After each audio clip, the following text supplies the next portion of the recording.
ஐயா இயேசு வரப்போகிறாரியா. உன் இருதய வழி, உன் சுபாவங்கள், எண்ணங்கள்லாம் இருக்கல, வழி இருக்கல, வாழ்க்கையின் வழி, அதை சரி பண்ணிக்கோ. பள்ளம் இருக்கா சமப்படுத்து, மேடு இருக்கா உடச்சேரி, கோணலா இருக்கா நேராக்கு, கரடுமுடா இருக்கா சமமாக்கு.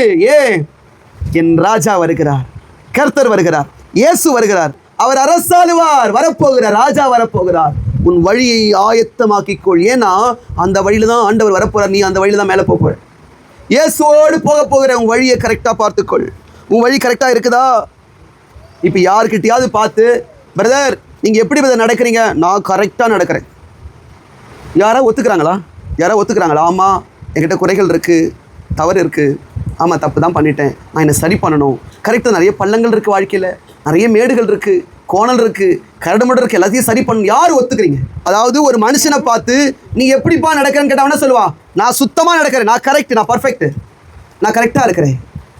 மனுஷனுடைய வழிகளில் அவன் பார்வைக்கு சுத்தமானவைகள். நான் என் மேலே குறையே இல்லைங்க, நான் தப்பே பண்ணலைங்க, நான் கரெக்டாக நடக்கிறேங்க. நம்ம சொல்லலாம், நான் கரெக்டாக நடக்கிறேன், என் மேலே குற்றம் இல்லை, நான் சரியானவன், என் பார்வைக்கு நான் நீதிமான். எஸ் சொன்னார், எடுத்துப்பா கொஞ்சம் இல்லை, நான் செக் பண்ணிக்கிறேன், நான் சொல்கிறேன் கேளுங்க ஆண்டவரே. நீ என்ன சொல்கிறது? உன்னை விட உன்னை பற்றி எனக்கு அதிகமாக தெரியும், நான் செக் பண்ணிக்கிறேன். அவர் பார்க்கிறார்.